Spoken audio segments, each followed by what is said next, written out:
Oke, kita akan membahas pertama terkait dengan yang namanya, kita akan membahas mula-mula ini terkait yang namanya muatan. Muatan.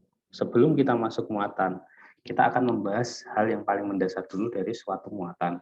Nah, dari suatu partikel ya. Pernah nggak sih kita bertanya-tanya, misalkan ada suatu benda ya, ada suatu benda yang besar, kemudian kita perkecil lagi, dan kita perkecil lagi, kita perkecil lagi, kita perkecil lagi, kita perkecil lagi. Misalkan ini kayak apa ya? Misalkan kayak plastik ya, plastik. Kemudian kita perkecil lagi, kita perkecil lagi, kita perkecil lagi, sampai bagian yang tidak, seterusnya ya, sampai bagian yang tidak bisa dipecah lagi, itu dinamakan dengan atom. Nah, sudah pernah ngerti kan definisi terkait atom? Sudah pernah diajarkan? Mungkin waktu SD, SMP? Belum ya? Udah diajarkan. Oke, nah, atom itu adalah, pengertiannya adalah bagian terkecil dari suatu partikel atau benda. Terkecil dari suatu partikel atau benda. Suatu partikel atau benda.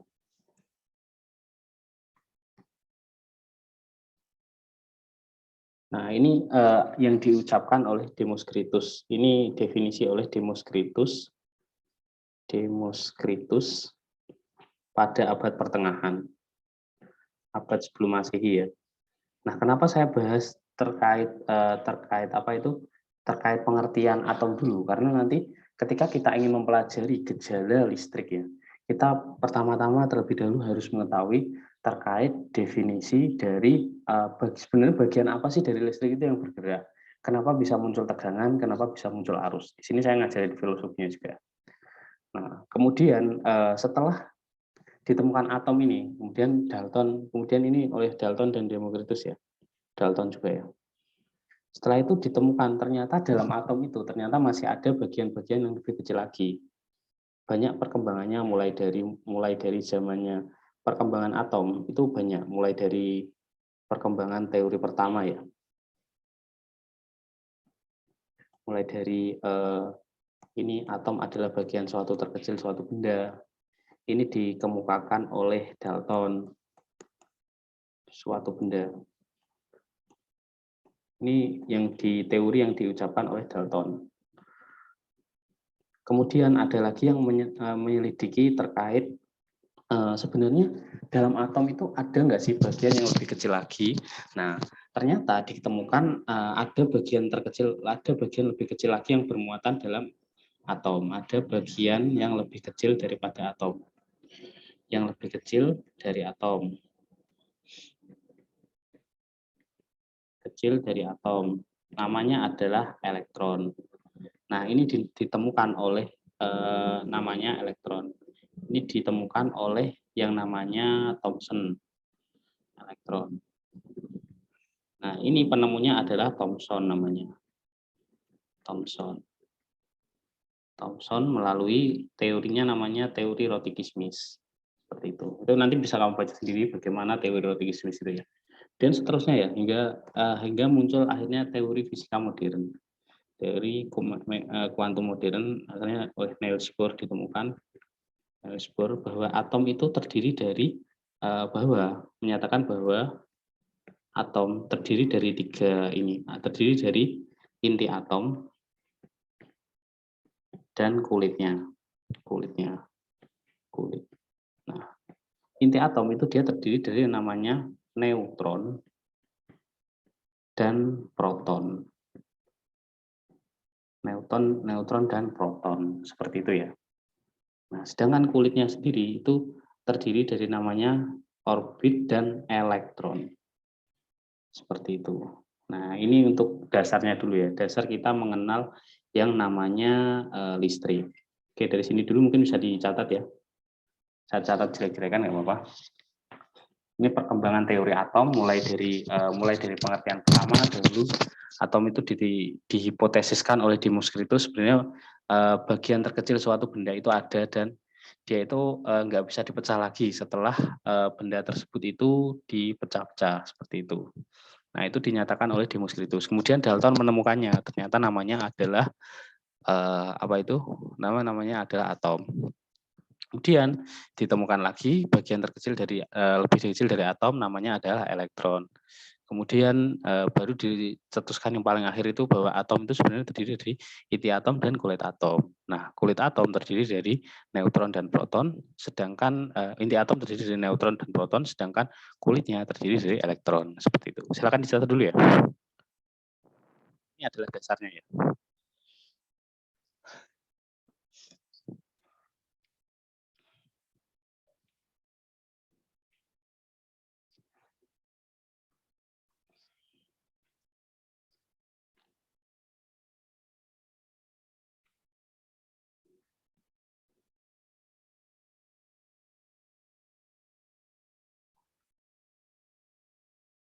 Sudah catat selesai, Pak. Nah, kemudian akhirnya ditemukan banyak teori ya. Nah, akhirnya ditemukan bahwa teori sebenarnya elektron itu dia bisa berpindah tempat. Elektron dapat berpindah tempat. Berpindah.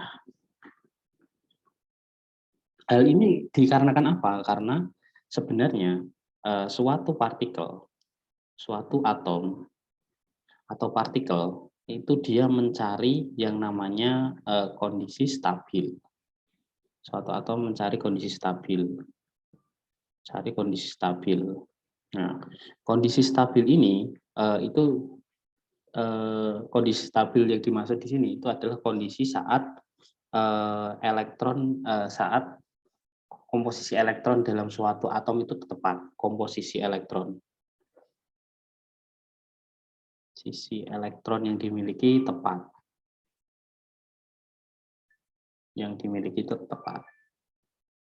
Nah, kalau nggak tepat gimana? Kalau nggak tepat, atom itu bisa melepas atau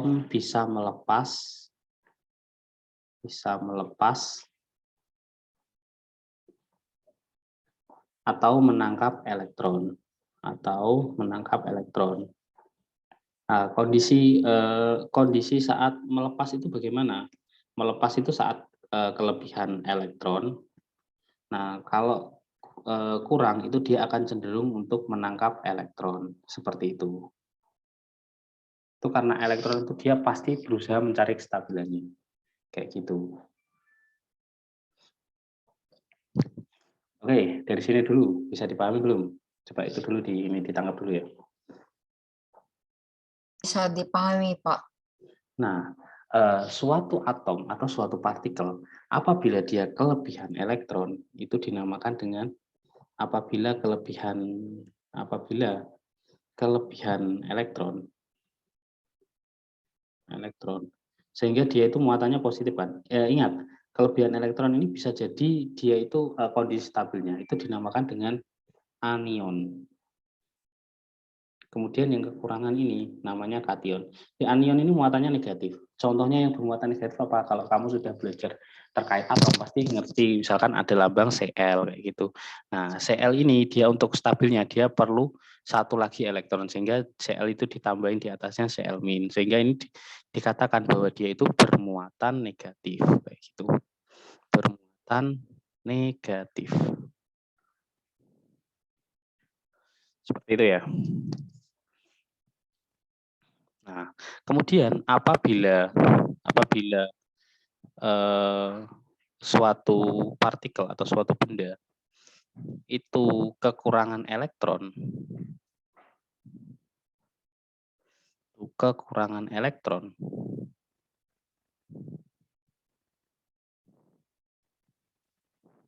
nah, kondisi kekurangan ini bisa jadi dia itu stabil ya. Itu namanya kation. Nah, contohnya apa? Contohnya adalah Na+. Nah, kenapa Na ini dia natrium ya, natrium. Kalau garam itu kan dia NaCl. Garam ini Na ini natrium. Nah, natrium ini harusnya rumusnya kan Na gitu kan. Pernah baca nggak di tabel periodik? Enggak. Katanya pernah belajar tentang atom. Kelas berapa ya? Waktu semester lalu atau bagaimana?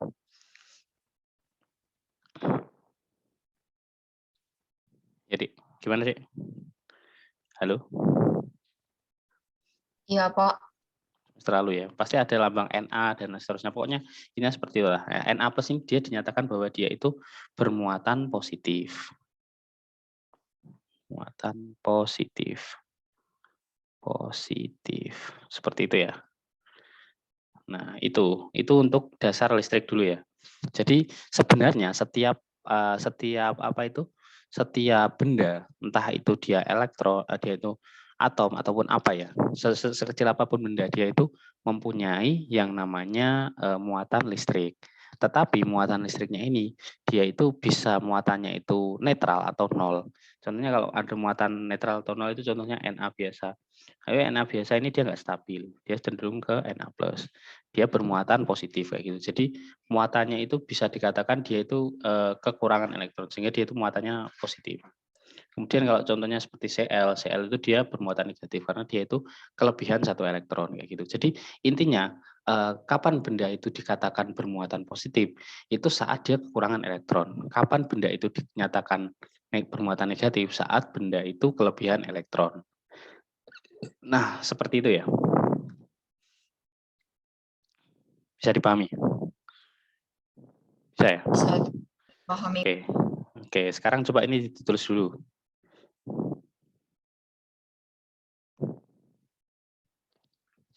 Setelah ini akan saya ajari, ini adalah dasar ya, ini baru dasar. Jadi dasar fundamental yang menjelaskan terkait fenomena elektrifikasi atau gejala listrik statis, seperti itu.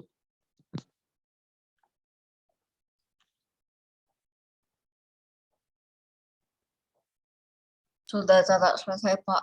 Oke, nah ini sekarang kita masuk ke komponen yang paling penting. Nah, listrik statis itu adalah listrik yang diam kayak gitu. Tadi kan sudah saya katakan bahwa sebenarnya setiap benda itu dia mempunyai apa itu muatan listrik. Tapi muatan listriknya itu bisa negatif, bisa positif, juga bisa netral kayak gitu. Nah, listrik setiap benda itu dia memiliki muatan listrik. Memiliki muatan listrik.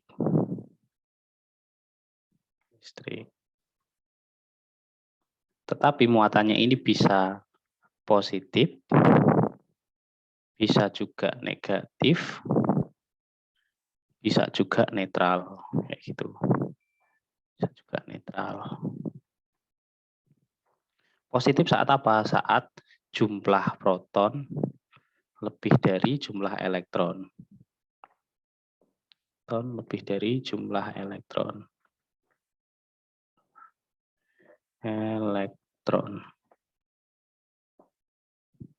Kalau negatif saat jumlah elektron lebih dari jumlah proton. Kalau positif saat jumlah elektron sama dengan jumlah proton.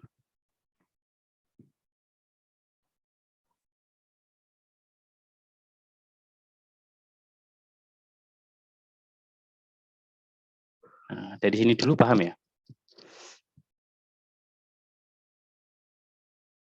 Oke, dari sini dulu paham ya? Paham, Pak.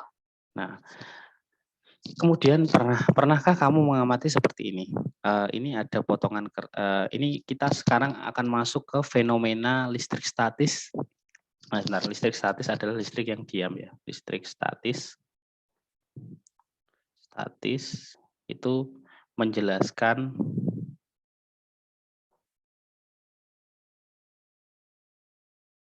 konsep muatan pada setiap partikel. Pada setiap partikel.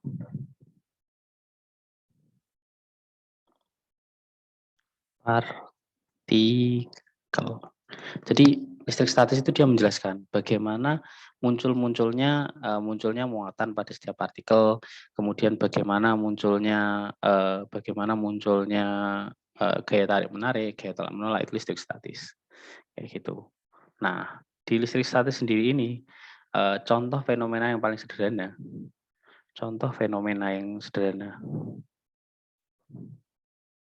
adalah ketika pernahkah kamu menggosokkan penggaris, menggosokkan penggaris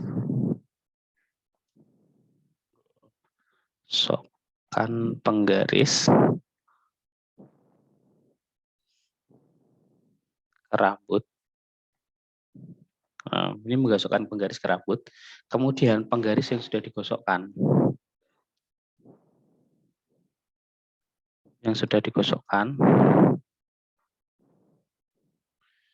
didekatkan pada serpihan kertas, dekatkan pada serpihan kertas.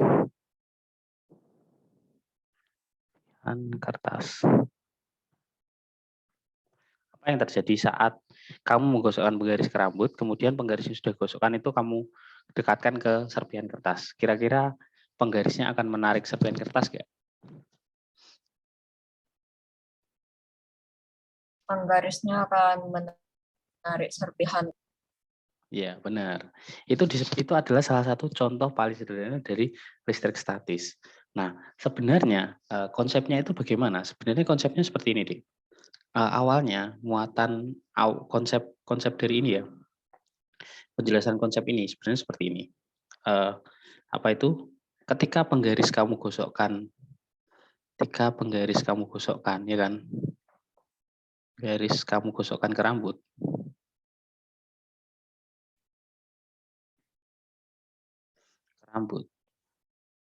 itu nanti muatan elektron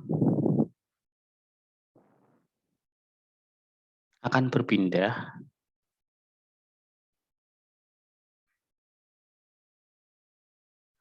dari penggaris ke rambut.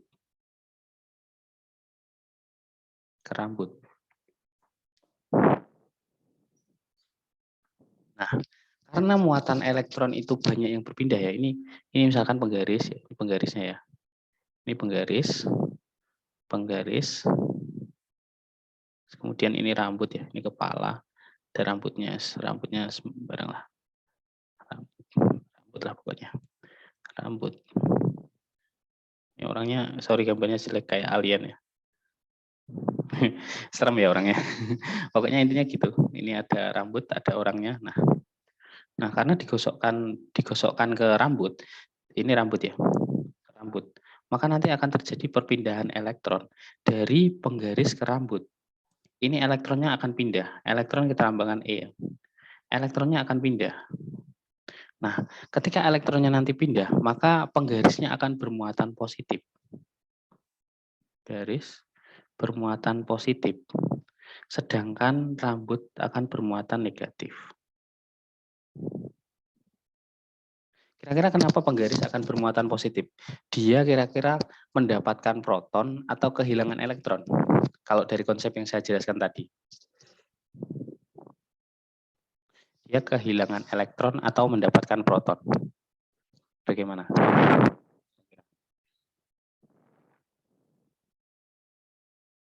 Kehilangan elektron.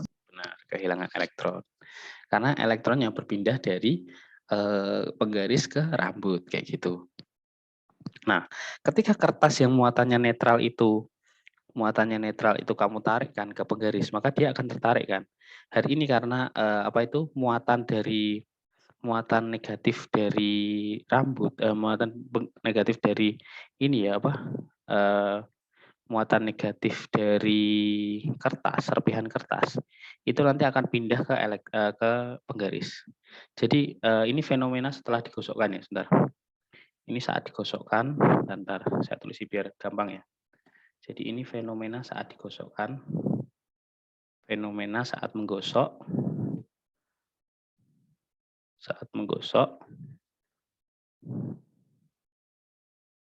ini fenomena setelah menggosok.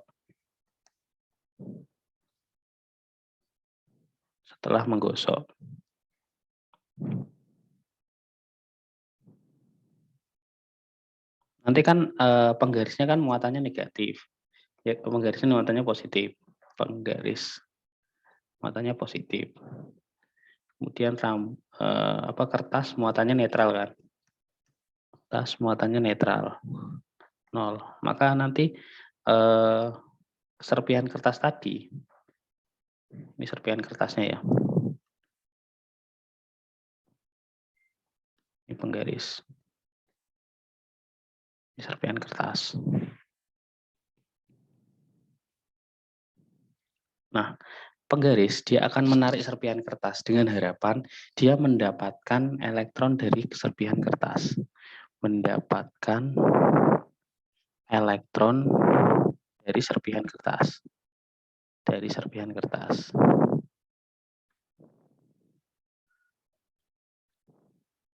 Hingga akhirnya kalau kamu biarkan lama-lama ya, semisalkan nanti kertas serpihan kertasnya itu lama-kelamaan nanti dia akan tidak ini apa? Serpihan kertasnya itu akan tetap awalnya itu akan tetap menempel ya. Hingga akhirnya lama-lama dia nggak menempel lagi. Nah, saat tidak menempel lagi, maka penggarisnya itu sudah kembali bermuatan netral. Seperti itu. Saat sudah ini ya, saat sudah tidak menempel lagi.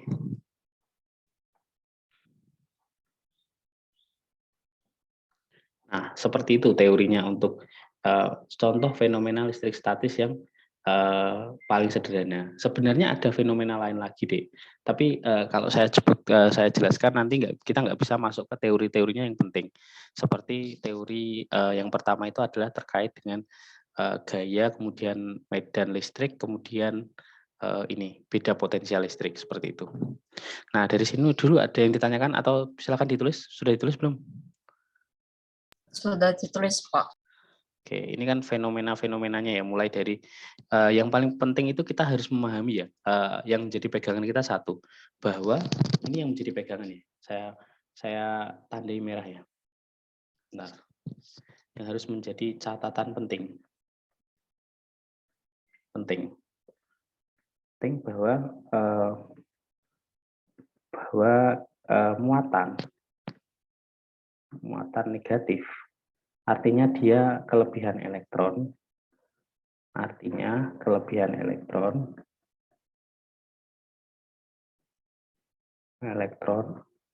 ini harus catat ya, ini catatan yang sangat penting. Terus kemudian muatannya positif, itu dia adalah kekurangan elektron.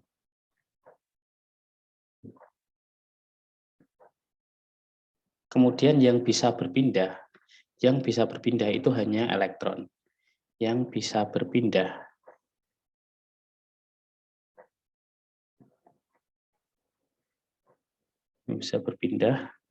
saya kasih tanda biru ya, hanya elektron. Jadi proton maupun neutron itu dia terikat di inti, sehingga mereka itu nggak bisa keluar, kayak gitu ya. Yang bisa keluar itu hanyalah proton sama hanyalah elektron saja, kayak gitu ya.